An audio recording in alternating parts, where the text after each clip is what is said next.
जय श्री राम दोस्तों, मैं केशवर पाल आज एक नया वीडियो लेकर आया हूँ। रामपाल के कुछ भक्तों ने हनुमान जी के ऊपर आपेच करने का कोशिश किया है और भगवान राम को तुच्छ बनाने की कोशिश की है। तो यह जो है रामपाल के ही भक्त हैं जो दो भागों में बटे हुए हैं। एक भाग बालाजी महाराज का भक्त बना हुआ है और एक भाग रामपाल का भक्त बना हुआ है, और दोनों के बीच डिबेट चल रहा है कि हनुमान जी महाराज राम जी के दूत हैं या भगवान हैं। हनुमान जी महाराज लंका में गए, उनमें वह शक्ति किस परमात्मा की वजह से आया, राम जी की वजह से आया या कोई और परमात्मा था। तो यही सब डिबेट इसमें चल रहा है दोस्तों। यह तीसरा भाग वीडियो है जो असुर रामपाल के कालनेमी असुरों द्वारा राम जी और हनुमान जी पे कुछ दोष लगाने का प्रयास इन्होंने किया है, उस पर हमने एक तीसरा वीडियो बना रहा हूँ। ठीक है, आप इस वीडियो को देखिए और खुद स्वयं समझिए। ठीक है। नमस्कार। भगवान श्री राम के बिना हनुमान जी अधूरे हैं और हनुमान जी के बिना तो भगवान श्री राम की कहानियां ही अधूरी हैं। जी हाँ दर्शकों, आपने भी ये लाइन जरूर सुनी होगी, दुनिया चले ना श्री राम के बिना और श्री राम जी चले ना हनुमान के बिना। तो इसी सिलसिले पर आज महाबली हनुमान के अनसुलझे रहस्यों का महाखुलासा होने जा रहा है। तो चलिए शुरू करते हैं आज का अपना ये विशेष कार्यक्रम, जहाँ एक और तो हमारे साथ हैं महाबली हनुमान के भक्त, तो वहीं दूसरी ओर हमारे साथ हैं संत रामपाल महाराज के समर्थक। आजन्मा भगवान की बात हुई है, आजन्मा भगवान को कोई और है। मैं आपको आगे बताता हूँ ये आजन्मा भगवान कौन है। हमारे संत रामपाल जी महाराज जी ने बताया, पंडित जी आप देखिए महंत जी, ये किसकिंदा कांड है। किसकिंदा कांड में यहाँ देखिए, जामन कहने लगे कि अब मैं बूढ़ा हो गया हूँ, शरीर में पहले वाला बल लेश भी नहीं रहा है। जब खरी के शत्रु बामन बने थे तब मैं जवान था और मुझ में बड़ा। दोस्तों आपने अभी सुना, ये असुर रामपाल का जो असुर कालनेमी है, यह किष्किंधा कांड का दोहा नंबर 28 का चौपाई नंबर 4 पढ़कर सुना रहा था। रीछ राज जामवंत कहने लगे, मैं अब बुढ़ा हो गया हूँ, शरीर में पहले वाले बल का लेस भी नहीं रहा। जब खरारी, तो इसको क्या पढ़ा इसने, खरी। दोस्तों यदि आप पढ़े लिखे होंगे तो जब खरारी का संधि विच्छेद करेंगे तो खर धन अरी आएगा। खर दूसर नाम के दो राक्षस थे जिनको भगवान ने पंचवटी में जो कुटिया बना के रह रहे थे, तो उस समय इनका वध किया था। अरी का अर्थ होता है दुश्मन और खर का असुर जो खर दूसर था। जैसे एक और उदाहरण है मुरारी, भगवान श्री कृष्ण का एक नाम है मुरारी। मूर्धन अरि, जब इसका संधि विच्छेद करेंगे तो मूर्धन अरि होगा।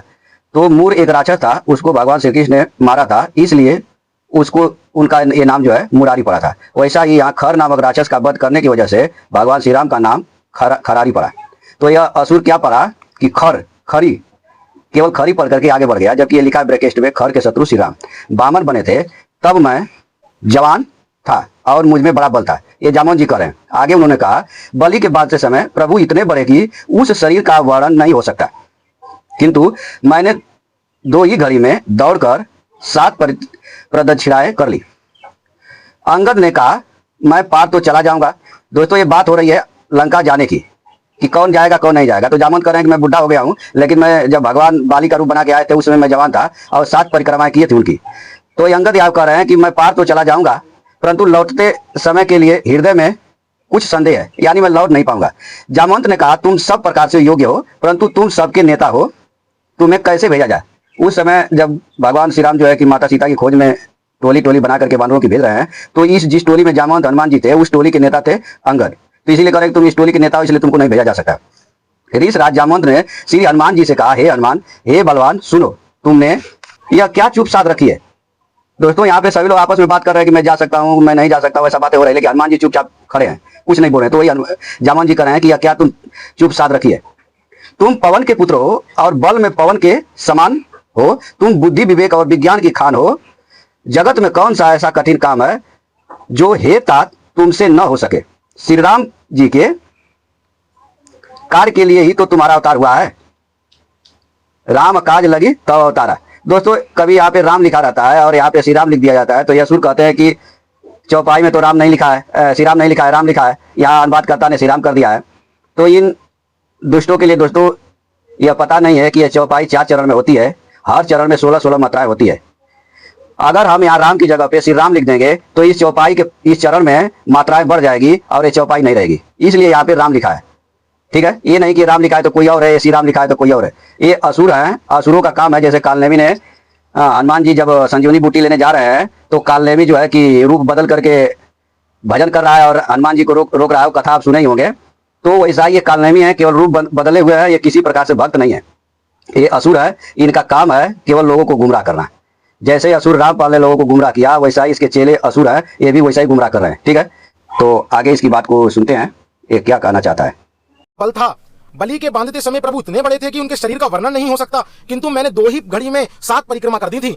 यहाँ बामन भगवान के विषय में जिक्र हो रहा है। बामन बलि के यज्ञ में आए थे, क्योंकि बलि ने जब यज्ञ रचा था तो बामन होकर उतरे थे। देखिए मैं जी, यहाँ बामन जी के विषय में जिक्र चल रहा है। बामन जी जो थे वो पूर्ण परमात्मा कबीर साहब थे, क्योंकि भगवान का विधान है जहां जहां धर्म होता है वहां भगवान साक्षात रूप में प्रकट होते हैं। पंचम वेद की एक वाणी है, मैं आपको बताना चाहूंगा। हमारे गुरुजी ने बताया, बलि को यज्ञ रची अस्मेघ बामन होकर आय उमेद, 3 पैर जग दिया दान, बामन को बलि चले निदान। क्योंकि भगवान साक्षात रूप में प्रकट होकर बलि ने जो यज्ञ रचाया था उस यज्ञ में दान लेने के लिए वामन का रूप धरकर आए थे परमात्मा। आप देख सकते दोस्तों, यह सदगुरु ग्रंथ साहिब है जो गरीब साहब का, जो इसको ये पंचम वेद कह रहा था, उसमें यह जो है कि दिखा रहा है कि बाली का जो प्रसंग आया था, किष्किंधा कांड, इसमें जो प्रसंग आया था बाली का कि जामवंत कह रहे हैं, ऋष राज जामवंत कहने लगे, मैं अब बूढ़ा हो गया हूँ, शरीर में पहले वाले बल का लेस भी नहीं रहा। जब खरा अरी, देखिए यहाँ पे क्या लिखा है, जब खर अरी, खर के दुश्मन, अरी माने दुश्मन वाला, खर के शत्रु। अब खर को किसने मारा था? अभी इसे कोई पूछे कि खरारी लिखा है, खर के अरी माने खर के दुश्मन, खर को किसने मारा था? तेरा पूर्ण परमात्मा आके मारा था। खर दूसरा जो था पंचवटी में जिससे भगवान राम का और लक्ष्मण का युद्ध हुआ था, बामन बने थे, तब मैं था और मुझ में बड़ा बल था। तो यहाँ पे बाली कौन थे? भगवान राम ही, भगवान विष्णु का ही जो बामन रूप है। तो ये राम के बारे में ही चल रहा है, लेकिन इसने क्या बोला कि यहाँ पे बाली को बांधने वाला कोई दूसरा और है। तो उसको जो है कि यहाँ पे अपने सूक्ष्म वेद में दिखा रहा है, ये उसका वही सूक्ष्म वेद है, इसको श्री सदगुरु ग्रंथ साहिब कहते हैं। बाली को यज्ञ रची अश्वमेघ बामन होकर आए उमेद। तो इसको थोड़ा ऊपर से हम देख लेते हैं। इस अध्याय का नाम है अन्नदेव की छोटी आरती। यहाँ पे कहा गया है, रावण मांगन गया चून ताते लंक गई बेरून। यह चून नहीं बल्कि खून है। रावण हर ऋषियों का खून मांगता था ना, उसको एक घड़े में भर दिया करता था। उसी चीज को ये कह रहे हैं, मारी बाजी खेले जुआ रोटी की हर केरो पांडव मुआ। यानी राज के लिए कौरव पांडव का जो युद्ध हुआ था उसके बारे में कह रहे हैं। रोटी पूजा आत्म देव, रोटी ही परमात्म सेव, रोटी ही के है सब रंग, रोटी बिना न जीते जंग। अगर आपके पेट में रोटी नहीं रहेगी दोस्तों, भूख लगी रहेगी, तो आप कुछ भी नहीं कर सकते। रोटी कृष्ण देव को पाई, 788 की क्षुधा मिटाई। यह उस समय की बात चल रही है जब पांडवों को वनवास हो गया है, और उसी समय जो है कि दुर्वासा जी 88,000 अपने चेलों के साथ में पांडवों के आश्रम में आ जाते हैं और खाने की मांग करते हैं कि हमको खाना चाहिए, हम जा रहे हैं नहाने के लिए। तो वहाँ पे द्रौपदी भगवान श्री कृष्ण को याद करती है, और भगवान श्री कृष्ण आते हैं और उसके पात्र में एक छोटा सा चावल को पाते हैं, उसी को खा लेते हैं। तो सारा जो है 788 ऋषियों का पेट भर जाता है, और फिर दुर्वासा उल्टे पांव वहां से भाग जाते हैं। फिर आगे कह रहे हैं, इसमें लिखा है, तंदुल भी प्रकूत दिए देख, रची सुदामा पूरी अलेख, अधीन विदुर के भोजन पाई, कैरो बूढ़े मान बढ़ाई। अब यहाँ विदुर के घर भोजन करने के लिए उस समय जाते हैं जब पांडव के जब शांति दूत बने हुए थे भगवान, उस समय जाते हैं, और दुर्योधन का जो है कि खाना छोड़ करके विदुर के घर भोजन करने के लिए जाते हैं भगवान श्री कृष्ण। उस समय की बात चल रही है। आगे विट्ठल को कर रोटी पाई, नामदेव की कला बधाई। यहाँ पे भी भगवान श्री कृष्ण का ही बात चल रहा है। द्रुपद सुता को दिए लीर, जाके अनंत बढ़ावे चीर। यहाँ पे भी भगवान श्री कृष्ण की बात चल रही है। बलि को यज्ञ रची अश्वमेघ बामन होकर आए उमेद। तब यहाँ पे जो है कि ये बोल रहे हैं, ये भी भगवान श्री कृष्ण विष्णु भगवान की बात चल रही है। तो यहाँ पे दोस्तों किसी भी तरह से आप ये देखिए, नीचे लिखा अवगत केशव नाम कबीर, ताते टूटे जम की जंजीर। तो यहाँ पे केशव बंजारा बन करके आए थे, कबीर के लिए भी आए हैं। तो यहाँ पे जो है भगवान श्री कृष्ण की बात चल रही है। ये जो चेला रामपाल का कुछ उल्टा सीधा जो है पहाड़ा पढ़ा रहा है कि नहीं, बात अलग चल रही है। ठीक है, आगे इसकी सुनते हैं। ये सुंदरकांड है रामचरितमानस के अंदर। सुंदरकांड इसी के अंदर एक वृत्तांत आता है, जब हनुमान जी रावण की लंका में प्रवेश करे और वो उसकी वाटिका को उजाड़ दिया, तब रावण के सैनिकों ने हनुमान जी को बंदी बनाकर जब दरबार में पेश किया गया तो रावण हनुमान जी को भय दिखा रहा था। उसी बीच हनुमान जी ने उस परम अक्षर ब्रह्म पूर्ण परमात्मा के विषय में बताया, हे रावण सुन, जिनका बल पाकर माया संपूर्ण ब्रह्मांड के समूहों की रचना करती है, ब्रह्मांडों के समूह की रचना करती है, जिनके बल से हे दशाशीष ब्रह्मा विष्णु महेश सृष्टि का सर्जन पालन और संहार करते हैं, जिनके बल से सहस्त्रमुख वाले शेष जी पर्वत और वन सहित समस्त ब्रह्मांडों को सिर पर धारण करते हैं। यहाँ देखिए हनुमान जी उस पूर्ण परमात्मा के विषय में पूर्ण परमात्मा का भय दिखा रहे हैं रावण को। देखिए यहाँ ब्रह्मा विष्णु महेश लिखा है, आप ध्यानपूर्वक देखिए। यहाँ श्री राम जी के विषय में जिक्र नहीं चल रहा, क्योंकि भगवान श्री राम विष्णु के अवतार थे। यहाँ विष्णु साफ साफ लिखा है, ब्रह्मा विष्णु महेश, ये उस पूर्ण परमात्मा का भय दिखा रहे हैं, उस दशानंद को। दोस्तों अभी आपने ये असुर रामपाल का जो असुर कालनेमी है, यह जो पढ़ करके आपको सुनाया कि जब हनुमान जी रावण के सामने लाए जाते हैं तो रावण को पूर्ण परमात्मा का भय दिखा रहे हैं। यह पढ़ करके सुनाया कि जिनके बल से हे 10 शीश ब्रह्मा विष्णु महेश क्रमशः सृष्टि सृजन पालन और संहार करते हैं, जिनके बल से सहस्त्र मुख फरों वाले शेष जी पर्वत और वन सहित समस्त ब्रह्मांड को सिर पर धारण करते हैं, जो देवताओं की रक्षा के लिए। दोस्तों यह यहाँ से बस इतना पढ़ करके यह सिद्ध करने की कोशिश कर रहा है कि भगवान राम से अलग कोई है जिसको यह पूर्ण परमात्मा बोला है, लेकिन नीचे की चौपाइयों को उसने नहीं पढ़ा। आगे हम पढ़ के आपको सुना देते हैं कि जो देवताओं की रक्षा के लिए नाना प्रकार की देह धारण करते हैं, और जो तुम्हारे जैसे मूर्खों को शिक्षा देने वाले, जिन्होंने शिव जी के कठोर धनुष को तोड़ डाला। अब ये रामपाल का जो प्रतिपादित कबीर नामक ये जो काल्पनिक परमेश्वर बना रखा है असुर रामपाल, तो क्या असुर रामपाल का वो परमेश्वर शिव जी का धनुष तोड़ा था? माता सीता का जब स्वयंवर हुआ था तो उसी की बात कर रहे हैं कि शिव जी का धनुष तोड़ डाला और उसी के साथ राजाओं के समूह का गर्व चूर कर दिया। तो वो क्या है, ये रामपाल का जो प्रतिपादित होने वाला ईश्वर है वह शिव जी का धनुष तोड़ा था कि राम जी तोड़े थे? तो दोस्तों यहाँ राम जी की ही बात हो रही है, ठीक है। लेकिन यह कालनेमी जो है कोई और परमेश्वर के बारे में ले जा रहा है। आगे देखिए, जिन्होंने खरदूषण त्रिशिरा और बाली को मार डाला था, जो सब के सब अतुलनीय बलवान थे।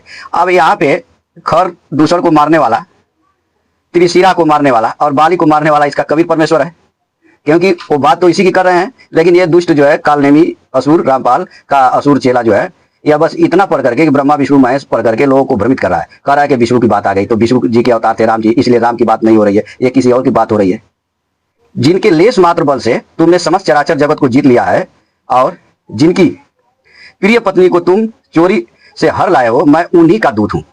तो दोस्तों यहाँ पे ब्रह्मा विष्णु महेश क्यों आया?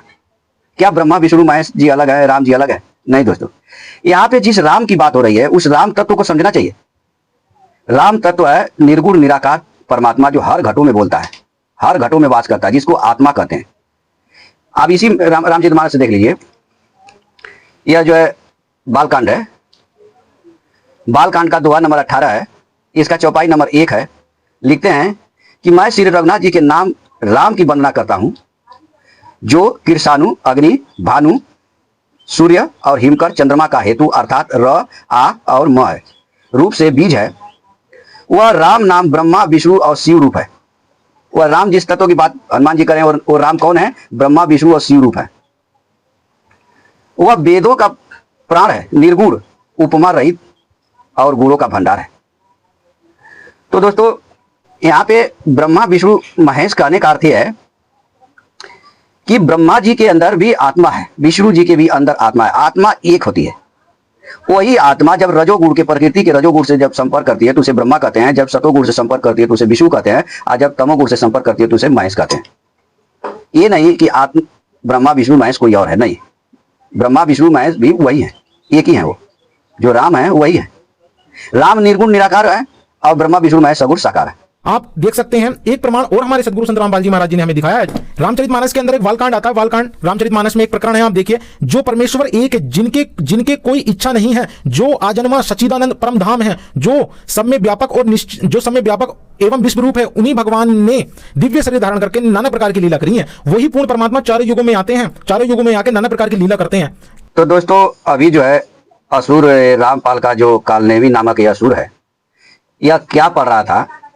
यह बोला कि दोहा नंबर 12 बालकांड का, दोहा नंबर 12 है बालकांड, और चौपाई नंबर जो है 2 पढ़ा, चौपाई नंबर 2 पढ़ा। जो परमेश्वर एक हैं, जिनके कोई इच्छा नहीं है, जिनका कोई रूप और नाम नहीं है। दोस्तों यह बस यहां तक ले पढ़ा कि जिनके कोई इच्छा नहीं है या जिनका कोई रूप और नाम नहीं है, इसको छोड़ दिया। आप वीडियो पीछे करके फिर से देख सकते हैं।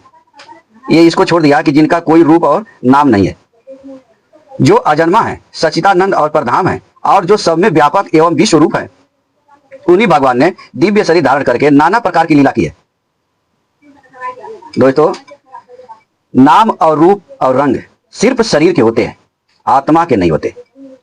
आत्मा और परमात्मा को ऐसे समझ लीजिए जैसे समुद्र है और उसमें उठने वाली लहर। समुद्र को परमात्मा समझिए और उठने वाली लहर को आत्मा समझिए। जैसे सोना है और गहना है, सोना को परमात्मा समझिए और गहना को आत्मा समझिए। तो जब सोना का गहना बन जाता है दोस्तों, तब उसका नाम पड़ जाता है कि ये कान का गहना है, ये हाथ का गहना है, ये पैर का गहना है, ये कहाँ का गहना है, ये सब पड़ जाता है। लेकिन उसके पहले उसका नाम सिर्फ सोना होता है। ऐसा ही जो ईश्वर है, परमेश्वर है, परमात्मा है, जो आत्मा है, उनका कोई नाम और रूप नहीं है। क्योंकि इसको इसलिए इस दुष्ट ने नहीं पढ़ा, क्योंकि यह कहते हैं सब कि कबीर परमात्मा है, कबीर परमात्मा, इसलिए इसको नहीं पढ़ा कि यहाँ पे देखा कि भाई यहाँ पे तो जिनका कोई रूप और नाम नहीं लिखा है। आगे हम पढ़ के सुनाते हैं, इसने बस इतना ही पढ़ के छोड़ दिया, आगे पढ़ के सुनाते हैं। वह लीला केवल भक्तों के हित के लिए ही है, क्योंकि भगवान परम कृपालु और शरणागत के बड़े प्रेमी हैं, जिनकी भक्तों पर बड़ी ममता और कृपा है, जिन्होंने एक बार जिस पर कृपा कर दी उसका फिर कभी क्रोध नहीं किया। वे प्रभु श्री रघुनाथ जी गई हुई वस्तुओं का फिर प्राप्त कराने वाले गरीब निवाज, दीन बंधु, सरल स्वभाव, सर्वशक्तिमान और सबके स्वामी हैं। यही समझकर बुद्धिमान लोग उन श्री हरि का यश वर्णन करके अपनी बारी को पवित्र और उत्तम फल, मोक्ष और दुर्लभ भागवत प्रेम देने वाली बनाते हैं। दोस्तों यहाँ यह भी देख लीजिए, सरल सबल साहिब रघुराजू। तो क्या कबीर रघुराजू भगवान, क्या कबीर दास जी जो है रघु जो राजा थे उनके खानदान में पैदा हुए थे? नहीं। तो रघुराजू कौन है? भगवान राम, श्री रघुनाथ जी। इनका एक नाम रघु के खानदान में पैदा होने की वजह से इनका नाम एक रघुनाथ भी है। दोस्तों तब इसका अर्थ यही है कि यहाँ किसी अमीर कबीर की बात नहीं हो रही है, यह स्वयं भगवान श्री राम की बात हो रही है। अभी इसके आगे का देखते हैं। क्योंकि पूर्ण परमात्मा के विषय में ये जिक्र है। आप देखिए एक प्रमाण आगे आपको इससे स्पष्ट होगा। वह लीला केवल भक्तों के हित के लिए ही करते हैं, क्योंकि भगवान परम कृपालु हैं और शरणागत के बड़े प्रेमी हैं, जिनकी भक्तों पर बड़ी ममता है और कृपा है, जिन्होंने एक बार जिस पर कृपा कर दी उस पर कभी क्रोध नहीं किया। इससे स्पष्ट हो जाता है कि वो पूर्ण परमात्मा अपने भक्तों पर कृपा करते हैं और भगवान कभी क्रोध नहीं करते, भगवान कभी किसी का मरण नहीं करते, संहार नहीं करते। दोस्तों अभी आपने सुना रामपाल का जो भक्त बोल रहा था कि भगवान कभी किसी पे क्रोध नहीं करते, वो सदा सुख ही सुख देते हैं। यह अनुराग सागर है, कबीर सागर का एक अध्याय है अनुराग सागर। इसमें यहाँ पे जो एक बाणी है पुरुष का श्राप निरंजन के प्रति। अब यहाँ जो पुरुष इसका जो कवि परमात्मा है निरंजन को श्राप देता है, तो ये क्रोध से ही देता है ना दोस्तों, क्रोध करता है ना तभी ना श्राप देता है। श्राप कैसे निकलेगा? प्रेम में श्राप निकलेगा, क्रोध में निकलेगा। तो इसने क्रोध किया। देखिए कैसे निष्ठा वाला श्राप दिया इसने कि लक्ष्य जीव निज ग्रासन करो, सवा लक्ष्य नित प्रतिविष्टरऊ। इसने ऐसी निष्ठा वाला श्राप दिया कि 1 लाख जीव रोज खाओ और 1.25 लाख रोज पैदा करो। जबकि यहाँ पे जीव किसी भी प्रकार से कोई गलती नहीं किया था। लेकिन यह जो रामपाल के द्वारा प्रतिपादित होने वाला ईश्वर है, यह कितना दुष्ट है कि जीव को ही श्राप दे दिया कि जा 1 लाख रोज तू खा। काल को बोला कि जा 1 लाख रोज खा और 1.25 लाख रोज पैदा कर। तो दोस्तों यह अपने नहीं देखता है कि इसके द्वारा जो प्रतिपादित होने वाला ईश्वर है वो कितना दुष्ट है। ठीक है, अब आगे इसकी बात को सुनते हैं। भगवान कभी कभी किसी पे क्रोध नहीं करता। पूर्ण परमात्मा के बारे में ये जिक्र है, क्योंकि पूर्ण परमात्मा कभी किसी पे क्रोध नहीं करता। आप ये प्रमाण देखिए, आप इसका क्रॉस चेक भी कर सकते हैं। और जिस आजन्मा भगवान के विषय में जिक्र चला है वो श्री राम जी नहीं है। हनुमान जी को श्री राम जी से बल नहीं आया, आदि राम की कृपा से उनके अंदर बल आया था। वो आदि राम कौन है? हमारे पवित्र वेद भी बताते हैं। पवित्र वेद ऋग्वेद मंडल नंबर 10 सूक्त 4 के मंत्र नंबर 3 में उसका प्रमाण है। आप देख सकते हैं मान्यवर, आपको मानना होगा। हमारे सदगुरु रामपाल जी महाराज जी ने ये सारे धर्मशास्त्र खोल के हमें पढ़ाए हैं। तो दोस्तों अभी ये रामपाल का जो चेला है कालनेमी असुर, यह बताया कि ऋग्वेद सूक्त नंबर 4 मंडल नंबर 10 और मंत्र नंबर 3 में इसके पूर्ण परमात्मा यानी कबीरदास जी का नाम है। दोस्तों यह असुर जो है इधर उधर की बातें खोज खोज के लोगों को गुमराह करते रहते हैं। इस सूक्त में 4 सूक्त का देवता है अग्नि। अग्नि के बारे में स्तुति की गई है कि हे अग्निदेव, जिस प्रकार माता पुत्र की पुष्टता के लिए उसे अपने सानिध्य में रखने की इच्छुक होती है, उसी प्रकार धरती माता विजयशील आपको संवर्धित करके सानिध्य की कामना से धारण करती है। यानी जैसे बच्चा छोटा है, उसकी माता उसको पालने के लिए सदा उसके पास रहती है। दोस्तों यदि उसकी माता उसके पास न रहे तो वह बच्चा जीवित नहीं रहेगा। इसलिए उसको पालने के लिए जैसे उसकी माता उसके पास रहती है, उसी तरह से यहाँ पे ऋषि जो है अग्निदेव से स्तुति कर रहे हैं कि आप सदा धरती माता के पास रहें। दोस्तों अगर धरती पे अग्नि नहीं रहेगी तो हमारे सारे जीवन व्यस्त हो जाएंगे और हम शायद जीवित नहीं रह पाएंगे। इसलिए यहाँ पे हमारे ऋषियों ने अग्नि देवता से स्तुति कर रहे हैं कि जैसे माता बच्चे की पुष्टि के लिए पालने के लिए उसके पास रहती है, उसी प्रकार से हे अग्निदेव आप धरती माता के पास रहें। दोस्तों आगे एक और उदाहरण देकर समझा रहे हैं कि आप अंतरिक्ष के विशाल मार्ग से नीचे के लोकों में उसी प्रकार जाते हैं जिस प्रकार बंधन युक्त पशु गोष्ठ में जाने को प्रेरित होते हैं तथा उसमें पहुंच जाते हैं। बंधन युक्त जैसे रस्सी में बांधा हुआ पशु है, गाय भैंस है, उसको घर में बांधने के लिए ले जाना है तो वो जैसे ही उसका मालिक घींच करके ले जाता है वैसा ही वो चला जाता है। उसी प्रकार से स्तुति किया जा रहा है यहाँ पे कि ए अग्निदेव आप भी आइए। ठीक है, यहाँ पे किसी अबीर कबीर की बात नहीं हो रही। तो दोस्तों, आपने इस वीडियो में क्या देखा कि रामचरितमानस में राम जी के बारे में ही बोला जा रहा है। हनुमान जी के अंदर जो बल आया या हनुमान जी ने जो भी कार्य किया या यहाँ पे निर्गुण सगुण जो भी बात हो रही है वो राम जी के ही बारे में बोला जा रहा है। यहाँ किसी अबीर कबीर की बारे में नहीं बोला जा रहा है। लेकिन यह रामपाल का जो चेला है यह और रामपाल इशारे में लेकर जाते हैं कबीर के कि कबीर की तरफ इशारा है, कबीर की तरफ इशारा है। और कबीर तो स्वयं कहते हैं कि कबीरा कुत्ता राम का मोतिया मेरा नाम, गले पर ये जेवड़ी जिसकी तू चीज जाओ। तो कबीरदास जी तो खुदे राम जी के भक्त हैं। ये कबीरदास जी को भगवान बना करके राम जी को झूठा साबित करके इधर उधर साबित करने की प्रयास कर रहे हैं। तो ये मूर्ख है और इन लोगों को इस रामचरितमानस में पाखंडी, असुर, मूर्ख तमाम शब्दों से वर्णन किया गया है ऐसे मूर्खों को। तो आज के लिए इतना ही, फिर मिलेंगे नेक्स्ट वीडियो में। तब तक के लिए जय सीताराम।